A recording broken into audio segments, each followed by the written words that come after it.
Good evening, board members. Today is going to be a workshop on, because we have quite a few new members, workshop that's going to just, kind of just cover the Code Enforcement Board process, sunshine law, a few other things. Before I get started, I did want to introduce to you a legal intern that's working in our office. This is Emily Basham, so I just wanted to let you know who that was over there, and she's been working with us, doing a great job. All right. So let's talk a little bit about Code Enforcement Board. In Chapter 162, Part 1 of the Florida statutes, the Florida legislature authorized cities, such as Temple Terrace, to create administrative boards with the authority to impose administrative fines and other non-criminal penalties as a way to provide an equitable, expeditious, effective, and inexpensive method of enforcing codes and ordinances. Municipalities may, by ordinance, adopt a code enforcement system that gives the code enforcement boards the authority to hold hearings and assess fines against violators of the municipal code and ordinances. The City of Temple Terrace has adopted a code enforcement board system that follows Chapter 162 closely. The city's code enforcement board system is found in sections 1-61 to 1-77 of the city code. It's important to note that the city's code enforcement board system is compliance-driven, which means that the goal is to bring those violations that come before you into compliance. Although the city may bring cases forward that may have come into compliance in that window between the time that after the notice of hearing was issued, but before the actual hearing, the city does not normally seek a fine unless that violation is a repeat violation. And this will be discussed further by Code Enforcement Director Tom Baroni. Good evening, Mr. Chairman, Code Board members, and Tom Baroni, Code Compliance Director. At this time, I'd like to welcome all the new board members. And Code Enforcement staff enforces the city code ordinance to residential and commercial properties. The city is broken down to 3 zones. The Code Enforcement generates around 6,000 cases per year. 93% of these cases are self-generated by the code staff. The other 7% are from citizen complaints or community development or customer service or even the fire department rental housing program. Here are the most common violations that occur in residential zones, which are parking violations, overgrown conditions, recreational vehicles that also require to be screened from view. For our commercial properties, sign violations and exterior walls and buffer walls and parking lots are our main violations at commercial properties. Code Enforcement also assists our building department with contractors or homeowners making repairs that require permits. We also assist our finance department with businesses that require or to obtain local business taxes. At this time, I would like to introduce Mike Hegwood. He's the chief of the housing rental program. Before he comes up, Sure. there's 2 types of violations that you didn't seem to mention, and I think maybe if not now, later you could talk about those. One is, and they're kind of similar. One is noise violations, Okay. and the other is nuisance pets, dogs, cats, whatever. Okay. We have seen a fair amount, not a lot, a couple of those, and at least in my experience, those are the 2 that are always the most difficult to deal with. Okay. So maybe you could, if time permits, maybe you could talk about I just brush on one of them right now, the noise complaint. Yeah. Noise complaint has to be witnessed by a code officer or a police officer or a third party. Most times, noise complaints happen usually after 6 p.m. So the police department are called up, the 911 dispatcher gets a phone call, the police will go out there and they'll listen and monitor the amount of noise that's coming from the property. We can't really take action until after 10 p.m. The ordinance states that from 10 p.m. to 6 a.m., that is the time that you can really lodge a complaint about noise. So noise complaints are very, very sensitive. They're very hard to enforce, but majority of our cases are referred to the police department because they happen after 6 p.m. Good evening, Mr. Chairman and members of the Code Board. My name is Mike Hegwood. I'm the Deputy Fire Marshal for the Fire Department. I oversee the Risk Reduction Division. The Risk Reduction Division inspects about 1,800 commercial properties and 1,600 rental properties per year. We have three main types of cases that we will bring to the code board. The first one will be a non-renewal of a rental permit. These are properties that were in the rental housing program the prior year and they failed to renew their permit. The second types of cases are properties that are being rented or listed for rent and failing to obtain a rental permit and come into the rental housing program. And then the third type of case is going to be a violation found during an inspection and the business owner or homeowner fails to repair or remedy that violation. And some examples of such violations would include fire alarms not serviced annually or maintained, fire sprinkler systems not serviced annually or maintained, blocked exits, missing or not annually serviced fire extinguishers, restricted access for fire apparatus because of low tree limbs. At this time, I stand for any questions. Just a kind of a, how often do you get a call where some neighbor or somebody calls you and says, these people are renting houses, they're renting out their house, and you go over there and you find out that maybe they are, maybe they're charging rent, but it's to their cousin or to their daughter or to their brother-in-law, and those houses, if it's relative related, they don't fall under your jurisdiction. Is that correct? That is correct, yes. How far back do you go? I mean, how many generations do you go back before? Well, every case is obviously No, different. but I mean, is it, if I rent to my second cousin, is that a waiver? We would look at it and see, but possibly. Okay. Yeah, we don't get a lot of those. Usually it's parents and their children or something, something that the parents own a house and their children want to rent from them or stay And what, there. if any, proof do you, I mean, what's to stop somebody from saying, if anybody knocks on the door, you're my cousin, and they're not? Well, it is a little bit hard to enforce when it gets into families and. Yeah.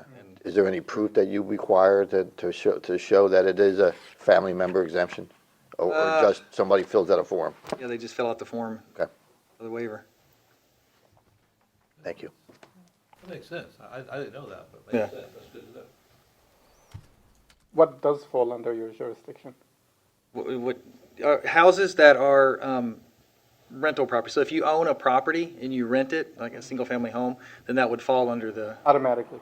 automatic. Yeah. How would that come to your attention? So, well, if the people come willingly, Okay. but if they don't come willingly, then we have a way where we search houses for rent off of Zillow or Rent.com or Gotcha. different rental places, and we can do a criteria search for the city of Temple Terrace, and the ones that are rented that we don't have in our system, we send them a notice to owner packet and let them know that they've got to come in the system. And you're looking for non-homesteaded, basically non-homesteaded? Mainly, yeah. And not all non-homesteaded properties are rental. Some of them people just have second Right, homes and right. stuff too. So that, obviously they would fall under the waiver category. So is there a flat fee? I mean, how much do the permits cost It's $200 per year? per year. Yep. It doesn't matter whether it's a commercial business or? Well, no, this is for residential. Right. They're two separate things. So Right. commercial businesses, we inspect those. I have a commercial side and a residential side. So the residential side only covers rental properties, and the commercial side covers all other commercial businesses in the city. And what's the fee for that? Is it There is no fee for the commercial side. oh, okay. Well, there is, it's just, you gotta get a business You got a license. big business tax, yes. Yeah, there's a business tax, but there's no fee specifically for them to go and inspect. That's correct. What's the percentage of? Well, there's about 1,800 commercials and about 1,600 rentals, but the rentals fluctuate. Well, I mean, they fluctuate. Yeah, they fluctuate every year. People sell houses and, Does that apply to apartment buildings too, or is that different? No, the only apartments it applies to are the ones in the north part of the city that they did a condo conversion years back. So some of those are actually owned, and those that are owned and rented, we do inspect those. But the rest of the complex that's owned by the actual corporation of the apartment complex, we just do the commercial side does that. Yep. Do you have any maximum number of people that can be at the house? Yes. Well, the code states 3 unrelated, no more than 3 unrelated personnel, but that's also kind of hard to prove as well because how many people are living in there. But it does state no more than 3 unrelated. In a house, it doesn't matter what size it is? Is there a maximum period? I mean, what if somebody's got 15 people living in a 3,500 square foot house?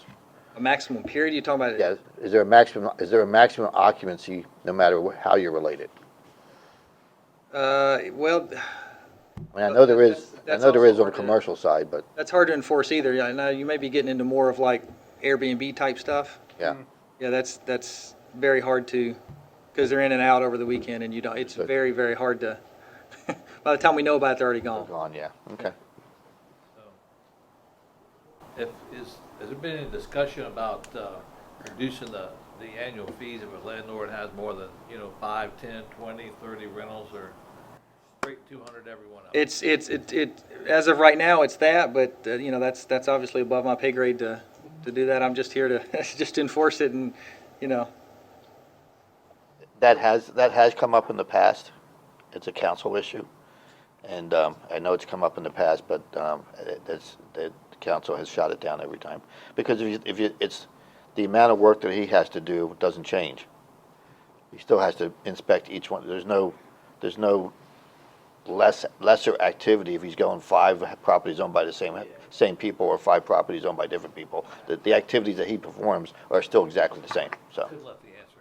I couldn't let the answer. okay.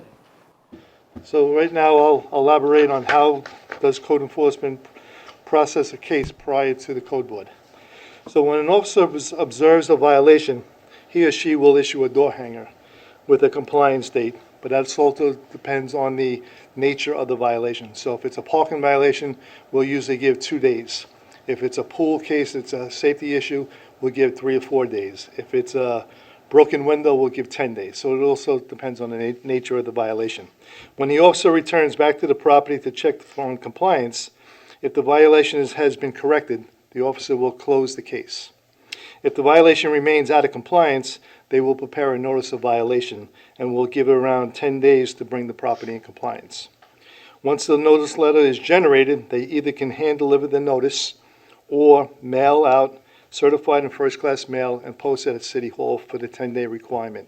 And that is to gain service. So there's 2 ways to gain service, either by hand delivery or we post it at the property and send it out, or we mail it out. Once a letter is generated, they could either if the property still remains out of compliance, the officer will prepare the case so it can be presented to the code board. We will have photographic evidence or have any other witnesses pertaining to the case at the hearing. Code staff on the average prepares over 600 notice of violations per year and about 15 repeat notices. A notice of repeat violation is prepared when the violator has been taken before the code board within the last 5 years for the same violation and has to have a fine and can be fined when the officer first observes the violation. So a repeat violation, as soon as the officer observes that violation, he or she can be fined from that first day we observe it. Code staff averages around 100 cases a year that are presented to the code board. Our goal is always to get voluntary compliance. Does anybody have any questions? Okay. Go ahead, Ron. Yeah, well, how easy we can get those fines enforced? I noticed there are some people are not really responding to the fines, or We do everything we can to bring them to pay the fines. And there's only so much we could do. Several years ago, we tried to do an amnesty program where we reduced the fines to almost down to 10%. We had probably about 30% of the 40% of the people came in for an amnesty program. We resolved quite a few fines then. But since the last 3 years, we reduced a lot of the fines. If you were here about 5 years ago, there was probably about 4 pages of people that had outstanding liens. We're down to about 1.5 pages to 2 pages. So we made a big difference. we do put liens on them, liens on their houses. That's correct. Sell the house or. That's correct.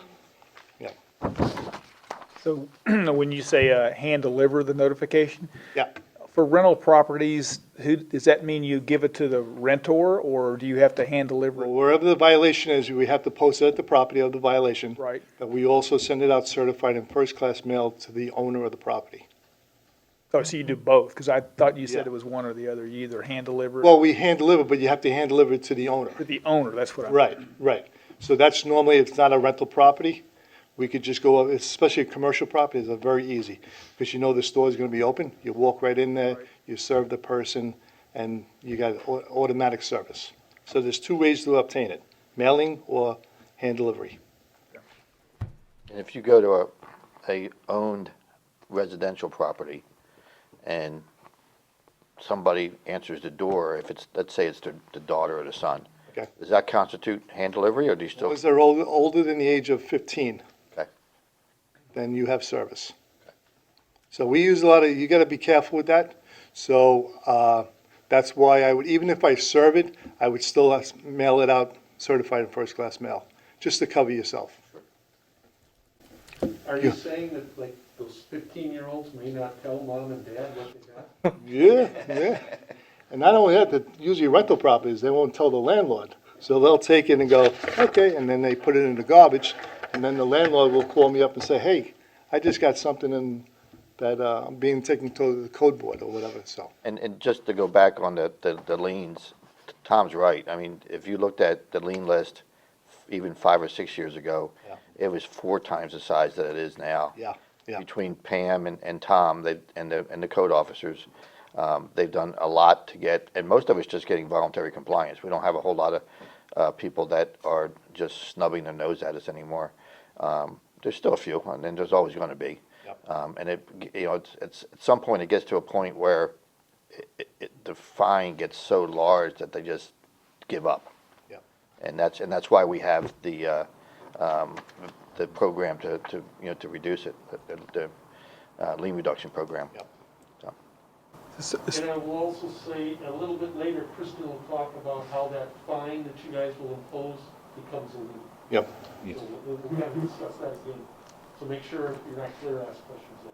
As far as mailing out the notifications, you have an address. Where do you get the address as far as the owners? Hillsborough County Property Appraiser. Okay, so if So that's in, whatever that says, yeah. we have to go by that. By So- law, we have to go by that. So if it's, because we get these cases all the time, if they say they don't, that address is incorrect, but that's really not a defense on their part that we should take into account. It's up to the because ownership to make sure that that's correct. That's a lot of times an excuse why they didn't Yeah, yep, very true. comply or hear about it. Okay. So did you have a question as far as the other violation? Maybe I can answer.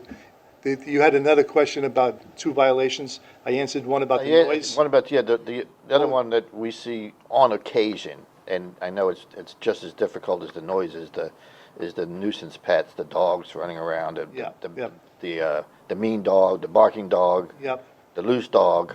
That's another one where we have to see it, and a lot of times we don't get to see it.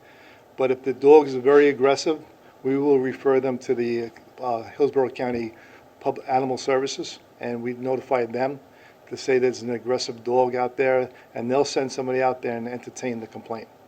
So that's a very serious thing, because we all know pit bulls can be a very vicious dog, and they get out loose, there could be problems.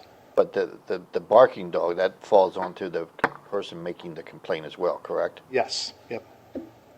Yep, so. Any other questions? So the notice of hearing is mailed to each respondent, informing them that their property is being taken to the board.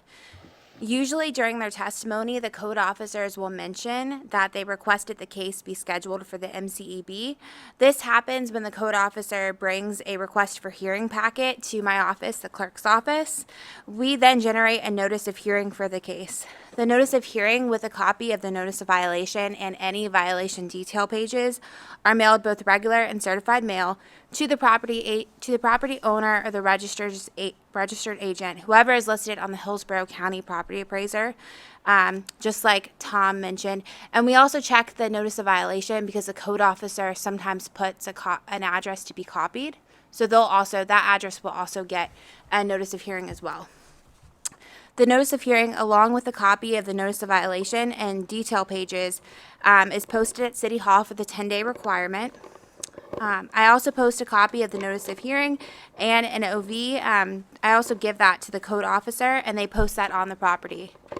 And then they will prepare an affidavit of posting or service, whichever one they get, that states the day they posted the notice of hearing on the property, and that goes in the case file. At the board meeting, I introduce each case under hearings. During my introduction, I always say that the city has evidence that the notice of violation and the notice of hearing were both properly served. Each case file is checked to ensure that we have an affidavit of posting or service for the notice of violation and notice of hearing. I also look to see if we have received any green cards signed by the property owner or registered agent showing service. If we came across a case that was not properly served on the owner, then we would not move forward with that case where notice was not provided. Any questions? I know people can do the math and look at, every time you guys come up here, you tell us when they first got served, but what's the average time between the first time somebody sees a violation and it ends up in front of us?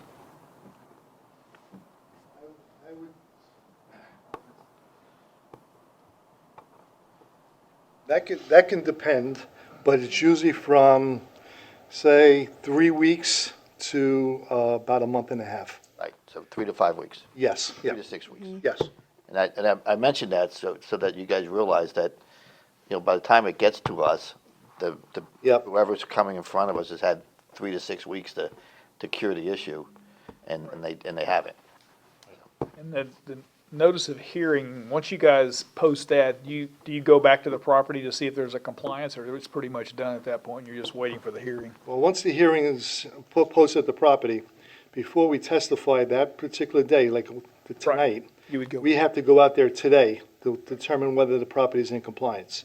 So we're sworn to our testimony, so when we present, that's why we raise our hand, we're saying that it's in compliance or out of compliance. So as of today, That's why we get cases where they're just looking for a finding. right. Can the violator get in touch with you and say, okay, you gave me 2 weeks, can you give me another 2 weeks? Yes, but we hope that happens prior to the notice of hearing, because once that notice of hearing goes out, we usually recommend they come to the board then and ask the board for 30 days or whatever. Oh, okay. Yeah, yep, so. All right, so up to this point, what you've been, what's been told you about is, all the things that are happening behind the scene or things that are happening prior to it comes to the board. So now I'm going to talk to you about the meat and potatoes of what you guys do. A case is now, scheduled before you. But before I even talk about that, I want to talk about certain things like the Sunshine Law. I think you guys hear us talk about the Sunshine Law, and it's like, okay, what's the Sunshine Law? All right. The Temple Terrace Code Enforcement Board is a quasi-judicial governmental body that is subject to the Sunshine Law, and that Sunshine Law is found in Chapter 286 of the Florida Statutes. And in addition, the right to public access to meetings of a collegial body, such as this Code Enforcement Board, is also recognized in the Florida Constitution. The purpose of the Sunshine Law is to provide public access to the workings of the government and its processes. I don't know if you've heard this word lately, transparency. It's supposed to make us see the transparency. So, in short, what the Sunshine Law requires is that all meetings, one, be open to the public.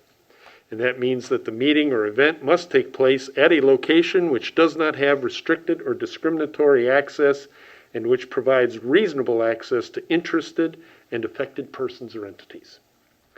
Two, the meeting must be reasonably noticed.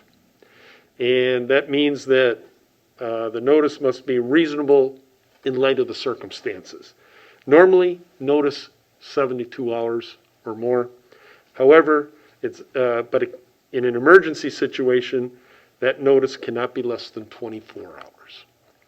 I don't think we'll ever have really an emergency code enforcement issue, but I just kind of wanted to let you know what the Sunshine Law basically requires. And number three, the third requirement of a Sunshine meeting is that there has to be minutes of that meeting taken. All right. Now, the Sunshine Law applies to all meetings, discussions, deliberations, etc., whether formal or casual, of two or more board members, at which matters which can foreseeably come before this board are or could be discussed. Okay. The law can apply to written communications, such as notes, emails, text messages, tweets, blogs, Facebook postings. Right? And with regard to emails, it is not a violation of the Sunshine Law for one board member to send an email that may include another board member, but it is a violation to respond or reply to that. That's where you begin a communication. So once an email goes out, and you all have it, once you, if you reply all, and that's why we have that warning up there, don't hit reply all. Just hit reply if you want to respond to it. That way it'll go to Kristen, because normally Kristen sends it out. But if it comes from another board member, don't reply, period. Once you get that conversation going is when you start to have a Sunshine Law violation. All right? Can I stop you there for a minute? Yes. One of the ways to ensure that that never happens is to BCC everybody. If she BCCs this board, even if I hit reply all, it only goes back to her. That's true. Is there some sort of reason why we wouldn't do that? Is there a Sunshine Law violation to BCC everybody, or is it important that we CC so everybody knows they got it? Or I'm just wondering, because that would stop somebody from even inadvertently hitting reply all. I think that's a wonderful suggestion. Let me look into it. I don't see it as an issue. Okay. Just the idea of blind CC is always kind of, takes away that transparency issue. But that might be a great solution. So, I hear what you're saying, but I like it like it is. Early on, I hit reply all one time. Okay, I got it. Never do that again. No problem. It's easy to remember. You're the one. But the way it is now, if you see who that gets it to, it's just informative. I think it should stay like it is. Okay. well, still an interesting point, though. All right.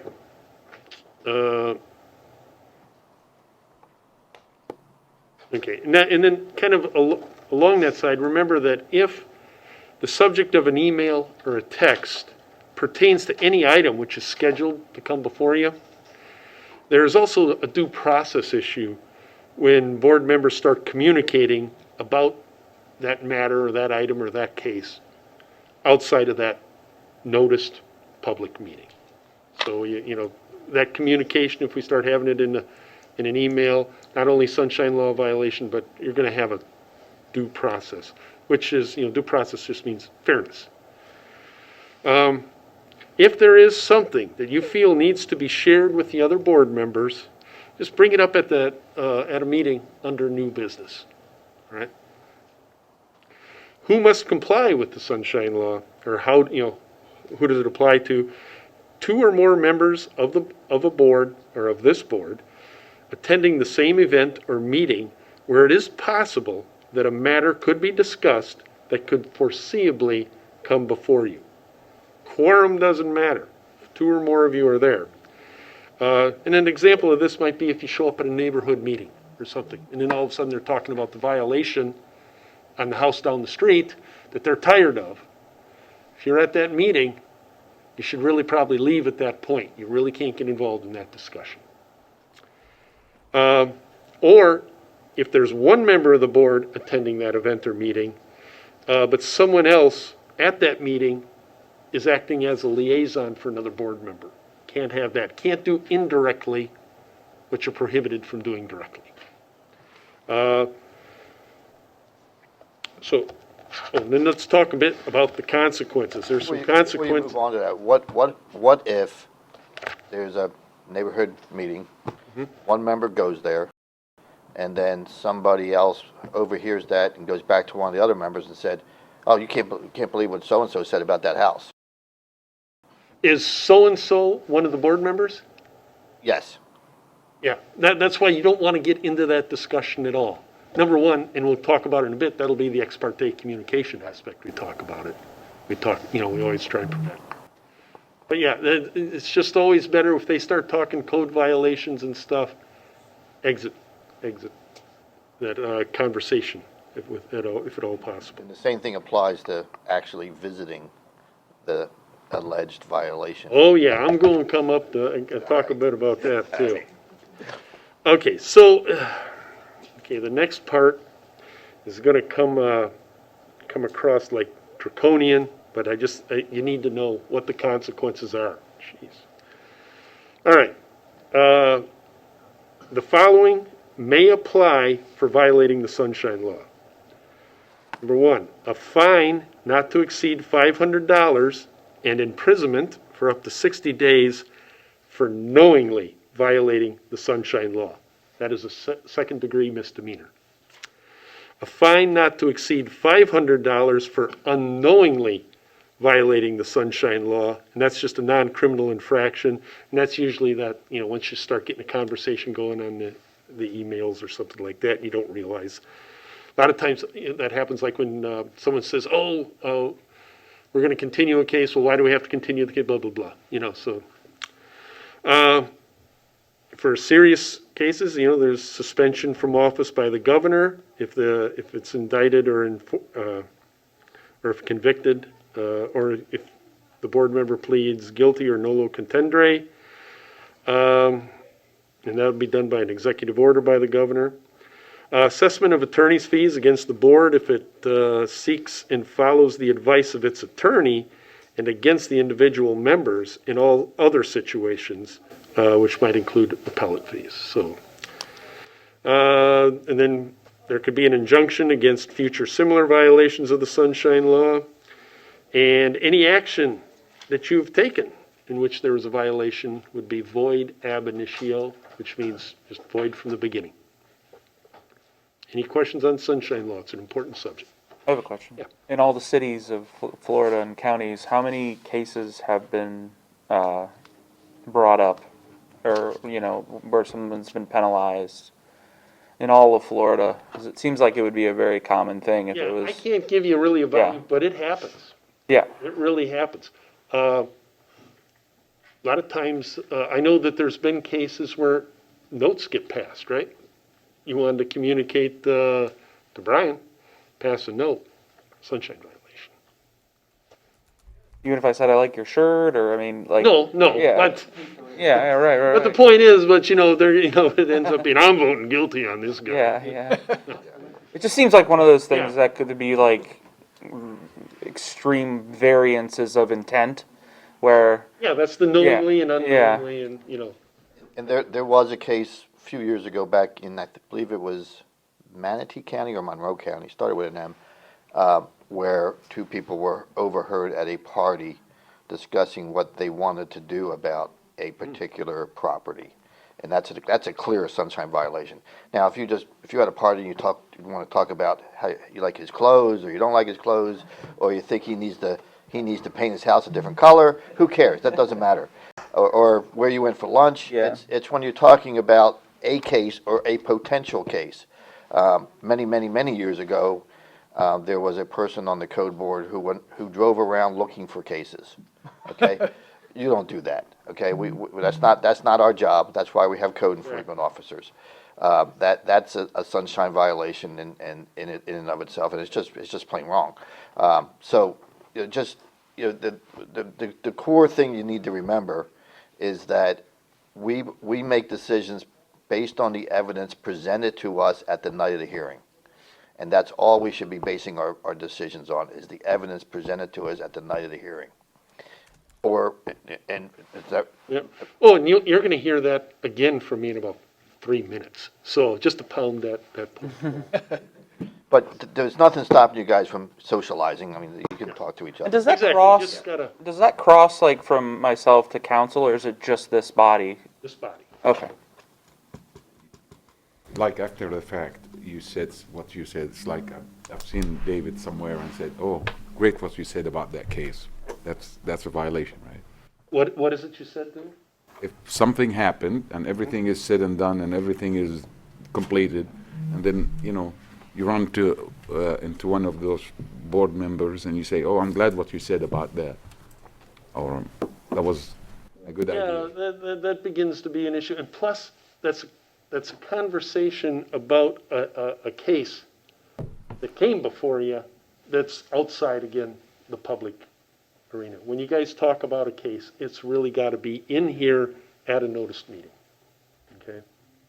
Even though it's closed. Even the case is Yes, even if it was a matter before you.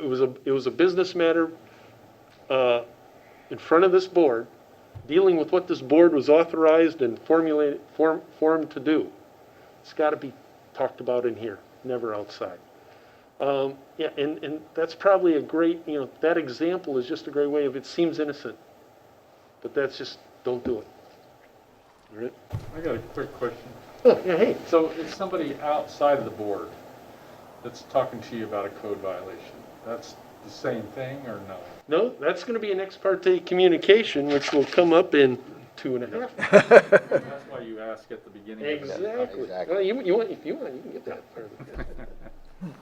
All right. Sunshine law, everybody? I don't know if comfortable is the right word, but understands it. That's another good reason why if someone, people know you're on the code board, so they want to bend your ear. What I tell everybody, if they approach me about it, talk to the code officers.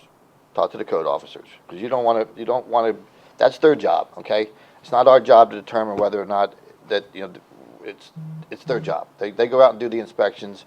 You're getting a side of the story when somebody calls you up or talks to you in Publix or wherever. Just say, I'd love to be able to help you, but I can't. And just tell them to talk to Tom.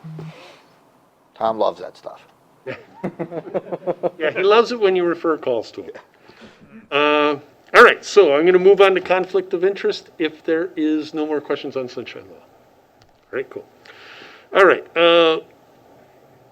There are really two types of conflicts of interest that we'll talk about. One is the statutory voting conflict, and the other is more just an overall due process conflict. Statutory voting conflict is basically says that board members may not abstain from voting unless the matter will, 1, inure to the board member's special private gain or loss, 2, inure to the special private gain or loss of one of your employers, principals, a client, to where someone you're closely associated with is going to, either they're going to get an advantage, or inure to the special private gain of a relative or business associate. Right? Now that special private gain or loss must be direct and immediate, must be very obvious. It is not remote or speculative. If you feel you have to, if you have a statutory conflict, you should recuse yourself on the record, state that reason for recusing, and then there's paperwork that you'll be provided that you'll need to get to the deputy city clerk within 15 days of abstaining. All right? I really don't feel this comes into play much with the code enforcement board. This is usually the type of issue that'll come in, that's more applied to city council, who's making laws or, rezoning, stuff like that, or here it's board of adjustment, those types. I don't think you'll really run into that issue here. But the due process conflicts. And I don't know, respondents have the right to a fair and impartial decision maker. That's due process. So, you cannot vote on a matter in which you may have a personal interest. And this is also found in Article 7 of your Rules of Procedure. And examples would be that you own an interest in the property that has the alleged violations. That's a real easy one. Maybe a family member owns an interest. You might own or live on a neighboring property. Maybe you're a member of a homeowners association or some other organization that advocates for or against code violations, or or the condition of property. Hey, we need to take this one to the code board type of thing.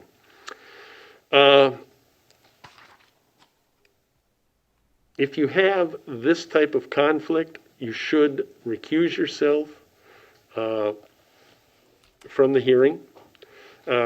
And actually, what I also want to add in here is that's why when you get the agenda ahead of time, as we said before, just take a quick look at the different cases. Make sure, if it's your neighbor or one of these things where, you might have this type of a conflict, that you're ready to recuse yourself at that time and not, because we sometimes may need to know ahead of time, because if you got to recuse yourself, and we don't have enough for a quorum because you've recused yourself, we'll want to be able to address that Would a situation. neighbor or a friend, I didn't hear you mention in the things that qualified, I heard like business associates and I heard family, I didn't hear friends, or I may have missed it, but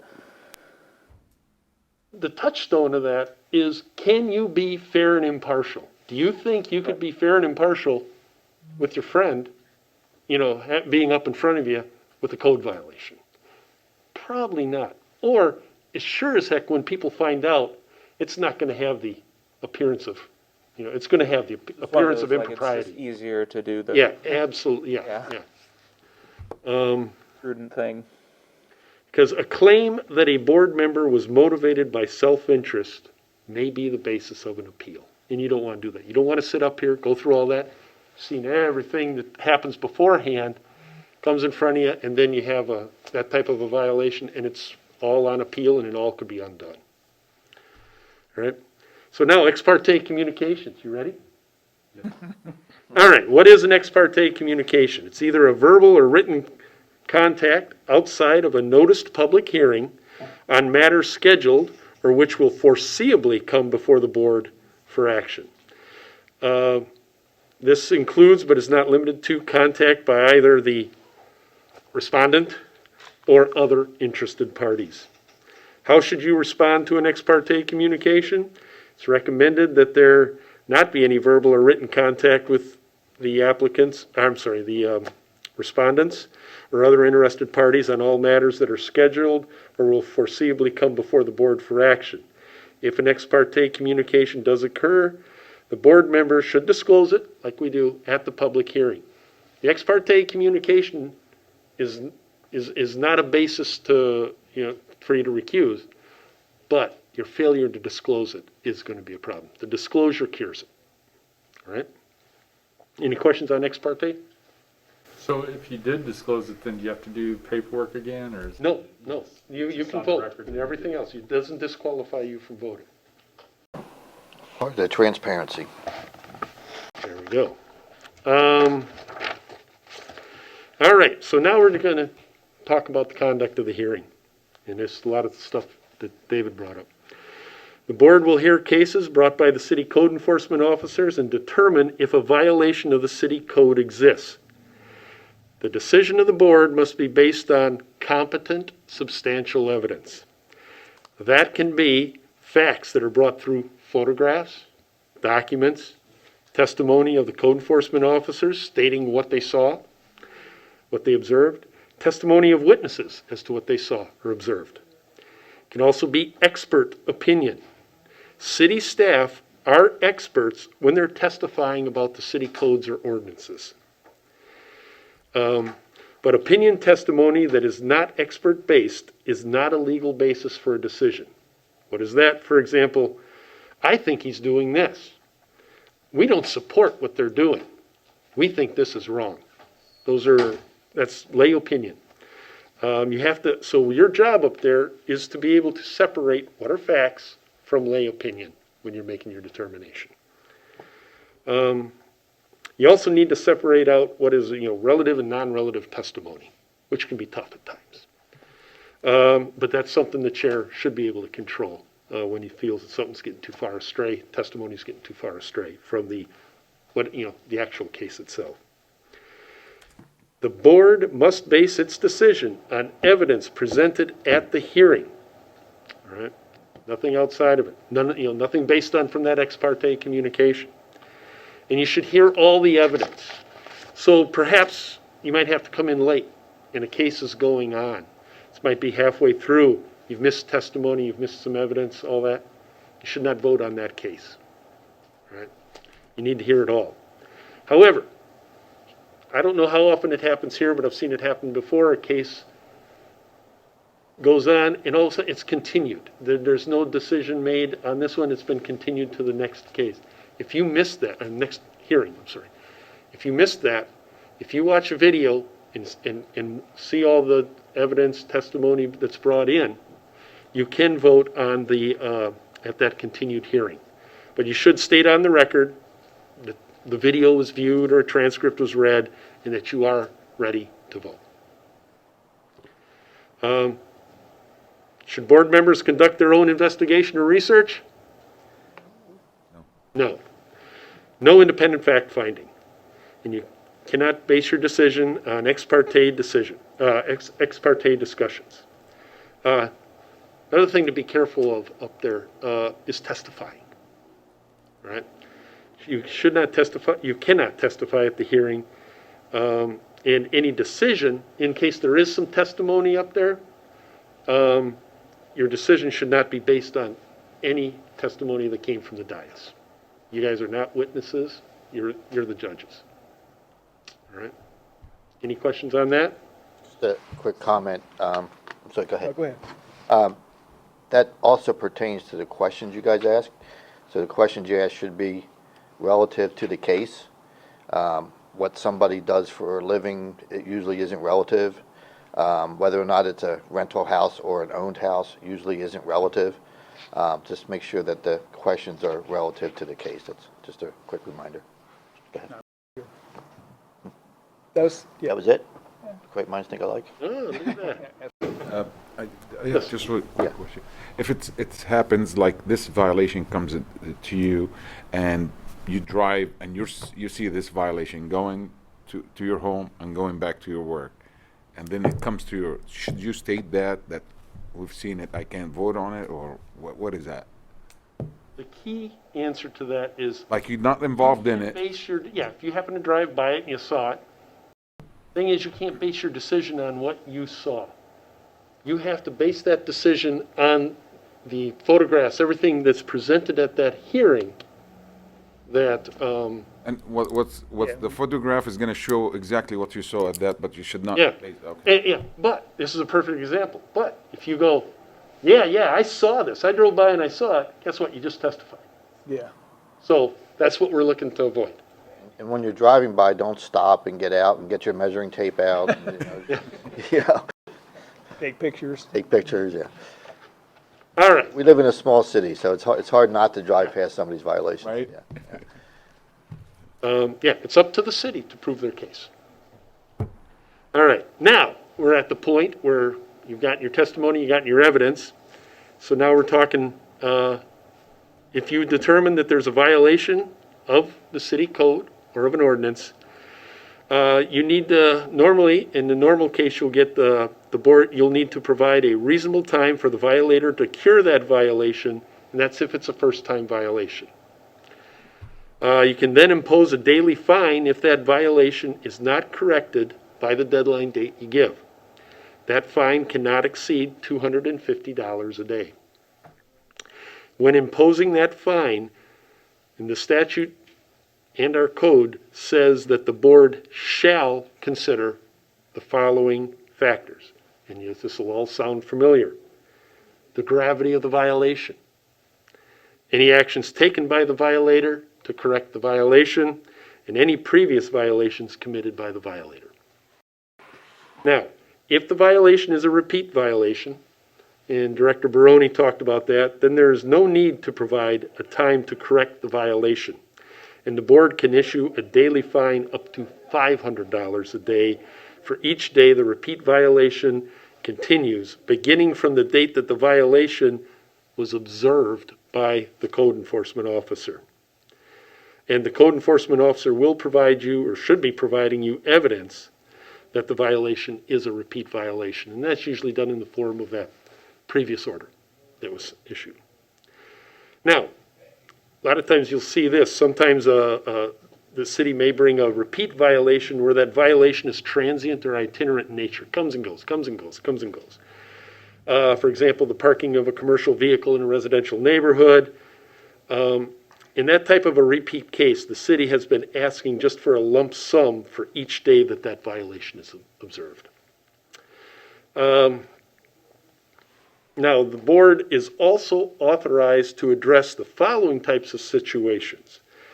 Irreparable, irreversible violations. That means the violation has been committed and providing a time to cure is useless.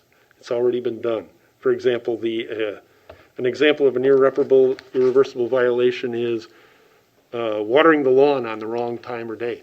Water's already been done. There's no way to correct that. Or the cutting of a tree. If the board finds a violation is irreparable or irreversible, then what the board can do is impose a fine not to exceed $5,000 for each violation. There will not be a daily fine for that irreparable, irreversible violation. Just a lump sum. Lump sum. And then the other one is a serious threat to the public health safety. And there may be times that a violation is posing a serious threat to public health safety. For example, a structure or part of that structure is so unstable that it might collapse. If the city brings a case that it feels presents a serious threat to the public health safety, and this is important, and the department advises that they have the resources and ability to abate that violation, then you as a board could order the city to make those repairs and charge the violator for those repairs, in addition to a fine for the violation. But depending on what that is, the city may not have the resources to do so, but they'll let you know if they do. Now, if, in that particular case, does the cost of the repairs get tacked onto the fine, or does the fine supposed to cover the cost of repairs? No, it should be in addition to the fine. Too. Okay. Yes. All right. That's all I have. Do you have any questions on what I just covered? Then we will turn it back to Kristen, who's going to talk about the when that fine becomes a lien. So typically a case will come to the board 3 times before it's recorded as a lien in the Hillsborough County official records. So the first time it'll come to you under hearings. And if it's out of compliance, then that owner or registered agent gets an order in the mail to them. And then at the next meeting, it goes on the agenda under unfinished business. If we haven't received that affidavit of compliance, and I typically say, the deadline for compliance is tonight. At the 3rd meeting, the case will be on the agenda under unfinished business. And if it is out of compliance, then I would announce that an affidavit of compliance has been submitted. And that's when the order imposing fine is recorded and it becomes a lien in the county official records. And so the owner will get a letter after it's recorded, and they also get a letter at the second meeting telling them that we did receive an affidavit and it's going to be submitted at that 3rd meeting I just talked about. So they do receive correspondence at least like the 3 times I just mentioned, saying they're going to have a lien. And then after that, every quarter, we do the quarterly liens list review. And so we just had that last month. The code officers go back out to the properties that day to check to see if they are still out of compliance. And again, they receive a letter after that meeting. So every quarter as well. All of the accruing fines receive letters. Any questions? I can elaborate a little bit on something. Kristen said that that your order that has the fine in it becomes a lien when it's recorded in the county's official record. It not only becomes a lien on the property with the violation, it also becomes a lien on any other property that person owns in the county. Now, if we were to also know that they own property in Pinellas County, we would go ahead and record in Pinellas County also, and it'll attach there. Or, any other county that we know they have property in. Is there a cost to the city for submitting or applying for a lien? Is there a You mean recording with the county? recording with the county? It Yeah. does cost us, I would say, like it's $35 to record it. And then a lien release is, I believe it's like $10 to record it. So it's minimal cost, but do you roll that cost into the city cost? City cost for a lien reduction, I do put the recording cost in there for recording it as a lien. Okay. I'll make this brief. I'm just going to talk about the lien reduction formula. Before a petitioner can request a lien reduction, the property must be in compliance for 35 days. A petitioner will prepare an application and will submit it to the deputy clerk office. The code director will then calculate how many inspections are done at the violation. Then we use a formula to calculate the city cost, code's cost, the clerk's cost, and determine how many inspections, and we come to a formula amount. The code director will determine if the violations were a health and safety issue, whether the property is a rental property, whether the property value, was it a repeat violation case, or was the ownership dealing with financial or health issues? When the code director presents the lien reduction to the code board, this is only his recommendation to the board to either accept or to make another recommendation. Then after the recommendation, that this will be presented to the city council by the chairman of the board.